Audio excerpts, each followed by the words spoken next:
we still all feel like they don't land Anthony Davis, it's going to be a problem for LeBron. But I just don't. I agree with him that it's not on Anthony Davis. Like, I think that a lot of this started to spin negatively for him, when in the reality he's doing what a lot of guys have done, which is just saying, I'm not going to be here at the end of this. I'm not going to be here moving forward.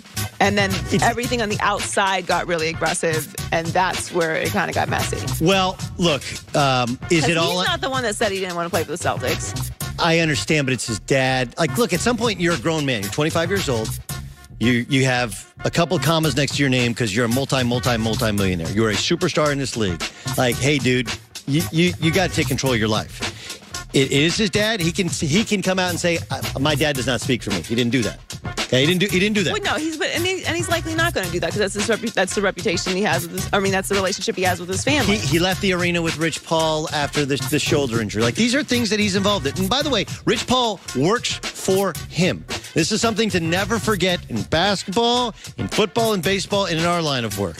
Like, they work for you. Your agent is your employee. Right, but I think the point that they're trying to make is everything's fine and you're the superstar and everything's great until you want to do your own thing or until you want to leave, and then they try and attack your character as opposed to just looking at the situation. But no one has attacked his character. Zero people have attacked his character. I wouldn't say zero people. Like, there was definitely. I mean, we're talking about no one who matters has attacked his character. Have we attacked how he's handled this professionally? Yes. But that's attacking his character. Like, how you handle things professionally is attacking who you are. If you have you're under contract for the next year and a half. Okay, that's the problem. If it was this offseason and an extension, it's the timing of it in the middle of the season.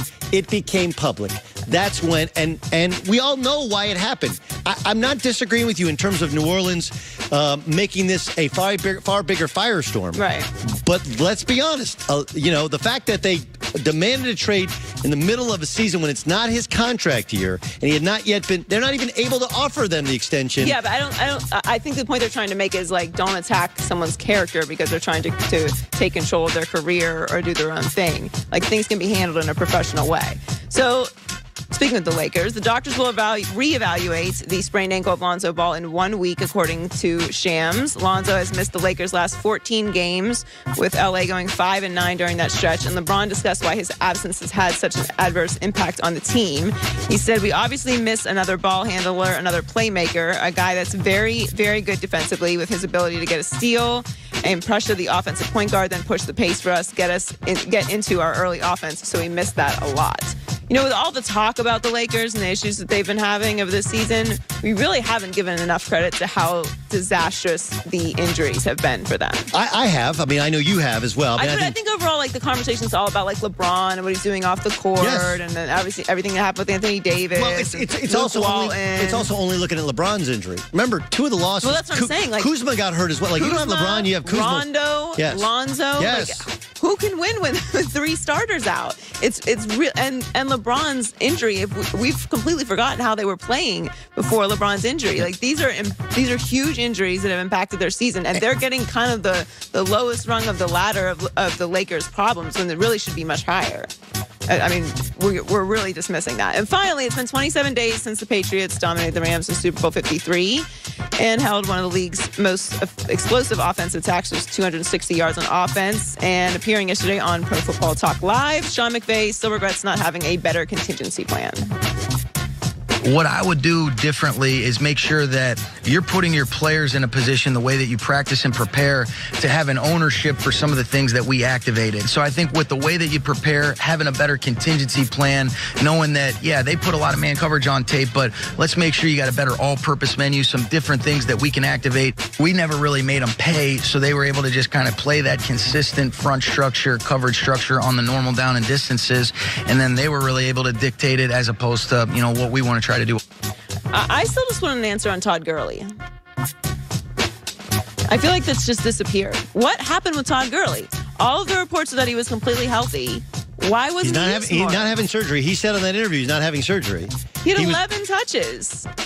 It's so bizarre. He was just not the same guy. This is why you don't put a bunch of. He's had so many touches. He's just worn down. Well, that's it. He needed better load management. That's what he needed. The conversation after the Super Bowl with Malcolm Butler compared to the conversation that we've had about Todd Gurley is just not even comparable. I really don't know. Like, it's almost just getting dismissed, like, oh, he had to be injured and they're just not going to talk about it, but he's not injured. They're not having surgery. So what happened? I guess they just didn't think he was the same dude, and maybe that's what he's talking about. That's Joy Taylor with the news. Well, that's the news. And thanks for stopping by. The Herd Lie News. Yeah, here's what's interesting about the LeBron thing. Tonight they take on the Milwaukee Bucks at Staples Center. And there's going to be a little bit of the older model and newer model, right? On offense and on defense. And granted, Giannis is not, and he may never be, the shooter that LeBron is, as LeBron has become a very good shot maker after sometimes struggling with his jump shot early in his career. But it's fascinating. You know, there was a quote from LeBron a couple of days ago after they beat the Pelicans 2 nights ago about how teams, are going to go at him on defense, and he used to like, bring it on. Like, Julius Randle had 35 against you, dude. So I would offer this up. We can debate whether or not LeBron is the greatest player of all time, the second greatest player of all time. It's great for TV shows. It's great for radio shows. I host one, and I'm guest hosting in here for Colin Cowherd. But sometimes we get lost in is he an all-time great historically, and is he one of the best players now? And I would offer up that LeBron James, so far, based upon his play at both ends of the floor, is not playing like a top 10 player in the NBA. He's just not. Like, has he had a better and more impactful year at both ends of the floor than Giannis Antetokounmpo? No. You can give me the raw stats about how, well, he's averaging slightly fewer points and and less assists and less rebounds or whatever. But if you watch the other end of the floor, you're trying to hide LeBron James, trying to hide him. Doesn't move the same. We're looking at raw stats. Has he had a better year than Paul George? More impact at both ends of the floor. Has he had more impact than James Harden, than Kevin Durant, than Kawhi Leonard, than Joel Embiid, than Nikola Jokic, than Anthony Davis, than Steph Curry? What if right now in the NBA, though historically, no question a top 10, likely a top 5, and on some people's list, the best player of all time. Right now in the NBA, why is LeBron James considered a top 10 player in the NBA? Because in the past, he's carried teams. In the past, he has. This is not the past. This is today. This is 2019. 34 years old, coming off of a groin injury. You show me where he's a top 10 player in the NBA. You want to give me his stats? That's fine. I'll give you Russell Westbrook stats. He had another triple-double last night. They didn't win, but if you just want to give me stats, I'll give you he's averaging a triple-double for the 3rd straight year. And with that, we bring in Chris Broussard, who, of course, has his own radio show along with crazy Uncle Rob Parker, where they argue for 3 hours every night, 7 to 10 Eastern Time, 4 to 7 Pacific. And, of course, you saw him on Undisputed. You see him on all of our TV shows. Wow. Right now. You just dropped a bomb, Doug Godley. Not really. Not really. Again, this is... I don't think it's being as disrespectful to LeBron as Nick Wright right now is probably tweeting furiously. But the reality of it is look, dude, he's 34. No, his contemporaries are Dwayne Wade, who is, petering out in Miami with a miracle last-second shot a couple nights ago, and of course last night, Bosh, Carmelo Anthony. Right, those guys aren't even in the league. If LeBron fell off from tonight forward, he still has had a tremendous career. He's still a top 10, top 5, maybe best player of all time. He's played way more games than Michael Jordan did, Magic Johnson, Larry Bird, all those guys. I would say, LeBron hasn't had as good of a season as a lot of those guys on that list. He's not going to be first-team All-NBA, which is a trip. But before he got hurt, he was on pace to be first-team All-NBA. He had carried that team to the 4th seed from a 35-win team before to the 4th seed. And I think my feeling is I still have LeBron as the best player in the world. Here's why. I think he's earned the benefit of the doubt he's played 9 games since the injury. And you're right, he hasn't looked great. He's looked atrocious at times on defense. But I think I need to see more of a sample size. If he does not get them into the playoffs and they continue losing to these bad teams, in part because of his play, then I'll give you he's not the best player in the world.